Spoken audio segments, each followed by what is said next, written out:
오늘 본문은 안디옥 교회에서 발생한 문제 때문에 예루살렘 공회, 오늘날로 말하면 총회라고도 할 수 있겠는데요. 공회가 소집되는 그런 장면을 함께 우리가 읽었습니다.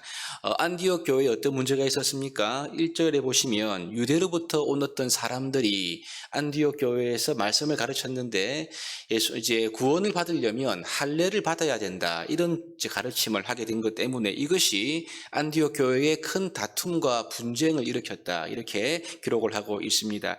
2절에 보시면 이것이 논쟁이 그냥 어떤 변론, 다툼이 아니고, 논쟁이 아니고요. 다툼과 변론으로 되어 있기 때문에 이것은 서로 반목하고 나누어지고 분열되는 그러한 논쟁이었음을 우리가 알 수가 있지요. 그래서 어마어마한 이런 이제 다툼과 논쟁의 바람이 안디옥 교회에 불어오게 되었고요. 안디옥 교회는 이 문제를 자기 스스로 결정하기보다는 어머니 교회 되는 이 예루살렘 교회에 이 문제를 맡기는 것이 좋겠다. 그렇게 결정하게 되어서 바나바와 바울과 몇 사람을 예루살렘 교회로 파송하게 되었습니다.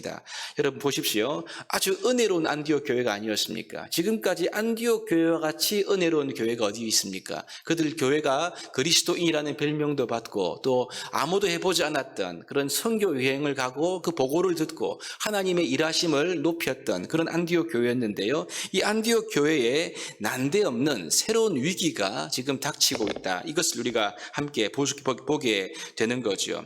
여러분 우리가 항상 인생이 은혜로울 수만은 없습니다.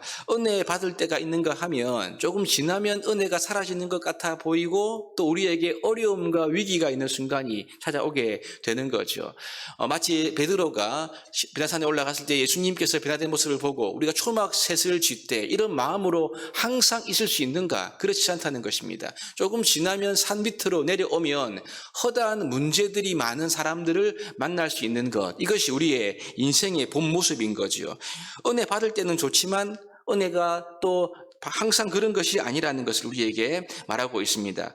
이 문제가 있는데 이 문제가 안디옥 교회에게는 어려운 일일까요? 어려운 일이었습니다. 하지만 여러분 문제 속에는 항상 하나님께서 감추어 두신 길이 있습니다. 하나님께서 감추어 두신 은혜가 있고 하나님이 감추어 두신 하나님께서 베푸시고자 하는 여러 가지 역사가 있다는 것을 보게 되죠. 어떤 유익이 있습니까? 오늘 보니까 이 바울과 바나바가 파송을 받고 몇 사람들과 함께 예루살렘으로 가는데 그 가는 과정에서 베니게와 사마리아의 교회를 방문하게 되죠. 그러면서 이 바울과 바나바가 본인들이 했던 전도 여행의 사역을 이들에게도 함께 나누면서 이 사마리아 교회와 베니게에 세워진 하나님의 교회들이 이방인들이 죽게 돌아온 사실을 듣고 기뻐했다. 이 사실이 기록되고 있습니다. 여러분 이 이방인을 향해서 선교사를 파송해서 전도 여행했던 소중한 하나님의 은혜의 역사가 안디옥 교회에만 머무른 것이 아니고요. 이 다툼과 변론 때문에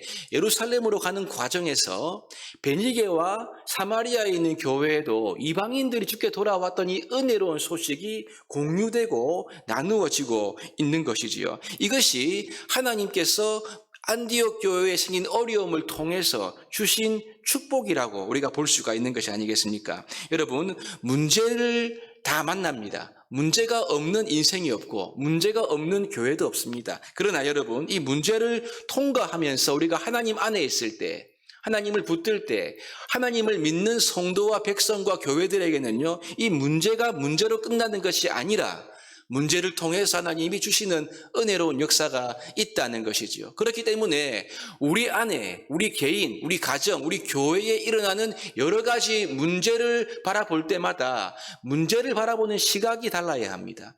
그 문제를 통해서 하나님이 어떤 은혜를 주실까? 그 문제가 아무리 어렵고 풀리지 아니할 것 같아 보인다 하더라도 믿음의 시각을 가지고 볼 필요가 있는 것이지요. 왜냐하면 하나님이 살아계시기 때문에 그렇습니다. 그리고 문제를 해결해 나가는 과정에 있어서 하나님을 의지할 때 반드시 오늘 이 사마리아 교회에 생긴 이 안디옥 교회에 생긴 문제 때문에 베니게와 사마리아 교회가 유익을 얻을 것 같은 이런 결과들이 생길 수가 있는 거죠. 그러므로 우리의 개인, 가정, 교회의 크고 작은 문제 앞에서 우리가 바른 신앙의 자세를 견지하고 겸손하게 하나님의 은혜를 의지하며 주의 뜻을 찾는 마음으로 걸어갈 때 거기에는요 감추어진 하나님의 역사가 있음을 우리가 믿고 하나님 앞에 겸손하게 주님의 은혜와 권능을 구하는 마음으로 나아갈 수 있게 되기를 바랍니다.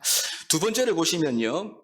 이 예루살렘 교회에 도착하게 되죠. 그래서 이 바울과 바나바가 사마리아와 베니게에서 말했던 것과 같은 똑같은 선교 보고를 여기서도 하게 됩니다. 그런데 여러분 여기에서 이때 안디옥 교회에서 일어났던 그 쟁점이 다시 부각되고 있는 것을 보게 되죠. 이제 바리새파 중에 믿는 사람이라고 말하고 있습니다. 바리새파 중에 믿는 사람이 이제 이 할례와 더불어서 한 단계 더 나아가 모세의 율법까지 지켜야 하는 것이 마땅하다. 이런 주장이 여기서 나오게 되었습니다. 그래서 이 공적인 자리에서 많은 변론이 있었다. 즉 토론이 있은 것이죠. 논쟁이죠. 있었다고 말하는데요. 여기에서 기록된 이 논쟁, 토론은 안디옥 교회와는 좀 다릅니다. 안디옥 교회는 다툼과 변론인데 여기는 많은 변론인 거죠. 이만큼 이 예루살렘 교회에서는 이때의 변론의 분위기가 다투는 것이 아니었고요. 굉장히 진지하게 치열하게 논쟁을 한 것으로 보입니다. 왜냐하면 이방인 교회인 안디옥 교회는 유대인들이 적지만 이 예루살렘 교회는 율법의 문화 속에 있었던 성도들이 훨씬 더 많았기 때문이죠. 그래서 훨씬 더 진지하게 이 문제에 대해서 논쟁을 하고 토론을 하고 답을 찾기 위해서 이 과정을 거친 것입니다. 그래서 많은 토론을 했다. 이렇게 기록하고 있죠. 여러분 어떻습니까? 오랫동안 토론하면 은혜가 없는 것일까요? 오랫동안 논쟁을 하면 거기에는 은혜가 없는 것입니까? 그렇지 않습니다, 여러분. 토론이 이 예루살렘 교회가 토론을 충분히 했기 때문에 분명한 결론까지 나아갈 수가 있는 거죠. 우리가 늘 은혜롭고 좋고 서로가 좋은 관계가 필요합니다만은요, 이렇게 치열한 논쟁과 변론이 때로는 필요한 것이죠. 이것을 통해서 서로를 더 깊이 이해하고 합당한 결론으로 나아갈 수가 있기 때문입니다. 이것은 비단 교회뿐만이 아니라 개인과의 관계도 마찬가지이고요. 다 똑같습니다. 이 변론을 보십시오. 아마 자신들의 주장을 치열하게 했지 않겠습니까? 바리새파 중에서 믿는 사람들이라고 한다면 율법에는 빠삭한 사람들이니까요. 자신들의 주장을 철저히 이렇게 펼쳤을 것입니다. 그리고 이제 상대방의 이제 바울과 바나바 진영의 주장도 아주 치열하게 펼쳤겠지요. 그러면 여러분 보시면 이것이 그냥 이제 자기들의 이야기만 하는 것이 아니라 분명히 상대방에 대한 이해와 배려와 존중 안에서 이 토론이 진행되었을 것입니다. 왜냐하면 여러분 그렇지 않고는 이 교회가 하나된 결론으로 나아갈 수가 어려웠겠지요. 토론 제 개인적인 추측으로는요. 토론 과정에서 아마 이제 바울과 바나바를 비롯한 이방인 편에 있는 신자들도 율법을 지키자고 하는 그 사람들의 동기와 마음에 대해서는 충분히 공감하고 이해하는 시간이었을 것입니다. 왜냐하면 여러분 율법을 지키는 바리새파 유대인 중에서도 그릇된 잘못된 주장이긴 하지만 물론 여러분 이것이요. 근데 그들 중에서도 바른 동기로 율법의 준수를 주장하는 사람들이 있었거든요. 그 사람들의 마음을 충분히 공감하면서 이들이 다 함께 결론으로 나아가는 과정을 만들어가고 있는 거죠. 그러면서 베드로가 마지막에 본인이 고넬료에게 복음을 전한 사실을 언급하면서 이방인에게 예수 그리스도를 믿음으로 말미암아 구원 주신다는 사실을 결론적으로 이 토론의 분위기가 흘러가고 있는 것을 보게 됩니다. 여러분 그렇습니다. 과정이 중요한 것입니다. 그 과정은 때로는 아픔이 있을 수도 있고요. 또 여러 가지 치열한 논쟁이 있을 수도 있지만 이 과정이 중요한데 이 과정은 그냥 토론이 아니라 오늘날의 말로 표현한다면 하나의 소통이라고 볼 수가 있겠죠. 서로 소통하면서 서로의 입장을 이해하고 서로의 입장을 배려하고 서로의 입장을 또 존중하려고 애쓰는 가운데서 하나 되는 은혜가 있을 수가 있는 것입니다. 그래서 오늘 예루살렘 공회는 초대교회가 이방인 선교를 위한 중요한 결정을 다음 장에 볼 수가 있는데 그것을 정하면서 더욱 힘있게 복음이 이방으로 퍼져 나갈 수 있는 중요한 과정이 되고 있는 거죠. 사랑하는 여러분, 우리의 신앙생활은 결과만 중요한 것이 아닙니다.